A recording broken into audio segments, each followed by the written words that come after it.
So this is just a quick video, just to maybe give a quick breakdown of what I've noticed, and also maybe spotlight a particular team in the Premier League that I've seen that I feel is doing quite well in terms of the digital presence, especially for this season. And the team in question has to be the log leaders currently, the Money Machine, Gaborone United. I think having followed them for a while now, comparing their last season's activity or the previous season's social activity with what they're doing now, I think it's a huge step up in terms of what they are doing. I think shout out to their media team. Everything is on point. The graphics, the engagement. I think it's as of now they're leading the log and also leading in terms of their social activity. I think maybe let me just focus on a few platforms that they are on that I maybe do a bit of review. One has to be Facebook. I think that's where they are mostly active. Like on a daily, 3 or 4 posts are up on their page, and they get huge engagements there. I've seen in terms of there's a variety also in terms of the content that they put out.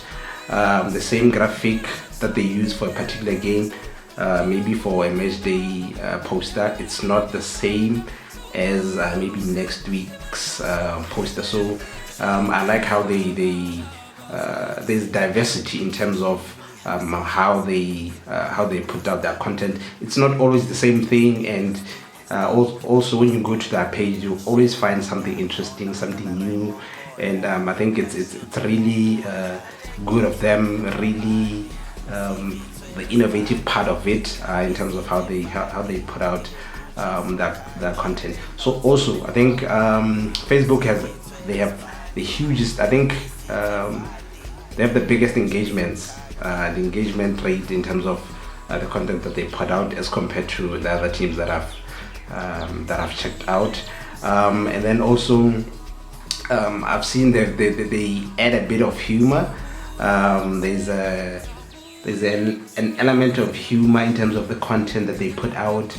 It's not always the professional ones, and I think that's quite it resonates well with the fans. I think one would point out or reference to a video that they did with Lebogang Dizele. Lebogang always does these random videos that he does before game day. I think those are a huge gold mine for the team. They did that with him once, and we kind of liked the feel to it, but I would advise maybe that they allow him to do like he always does, or before game day, maybe they can take his video and then put it on their page. It professional as the one that they shot, but I love how they approach things. And then also one would have to talk about the graphics. Huge improvement. They're always on point, clean. They're quite impressive. So I think I've really enjoyed scrolling through our page. Even on game day, you'd find very nice professional shot pictures, even the videos, the highlights, the pre-match preparations, spot on. And then also in terms of the frequency of the content that they put out is quite nice. They do 3 or 4 posts a day. They engage, and I think it's something that I quite love. And then moving on to YouTube, I think they're quite new. I haven't seen so many videos of them, but I think slowly but surely they're uploading some of the highlights, and other interviews with coaches and players and stuff like that. So I think it's one area that they need to improve on. How do they create content that's specific for YouTube? And then also there's Twitter.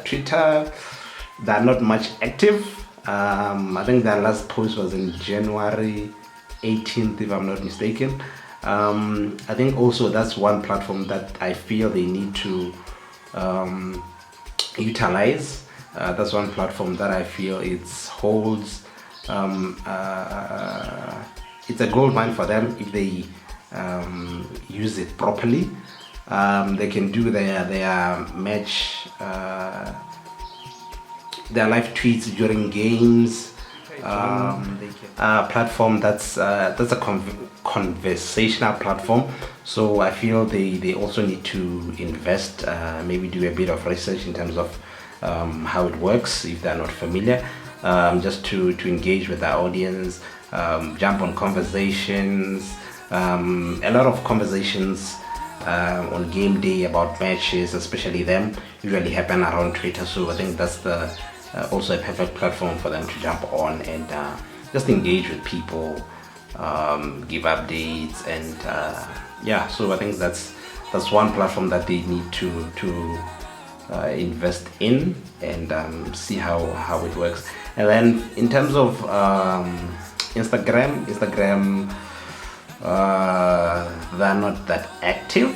I think it's a side thought for them. So I think it's also one platform that they need to figure out, see how it works, and also create content around. I think also what they need to understand is that each platform has its own, how can I put it? It's unique in its own way, and even the content that you have to create has to be unique to that particular platform.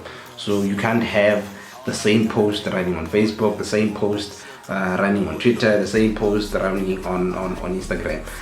There are some years that you can use, but you need to find or create native content that's specific to a particular platform.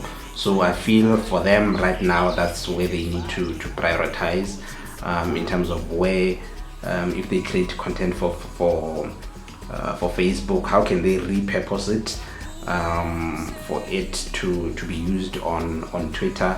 How can they use the content that they shoot specific and create it just for Instagram and other platforms that they want? So also with content, it's never one size fits all. So you need to focus on Facebook to say this is how Facebook was, this is how we should create our content specific to that particular platform. The same with other platforms. So I think that's the bit of advice that I can give to the media team, AGU.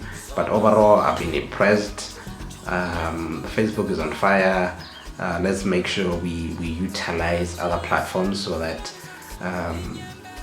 we grow and reach other audiences on other platforms. So big ups to the GU office or media team. Keep up the good work. You guys are setting the pace, or you've set the pace. The other teams are following. So keep doing what you do best, and keep playing around with ideas. So yeah, all the best.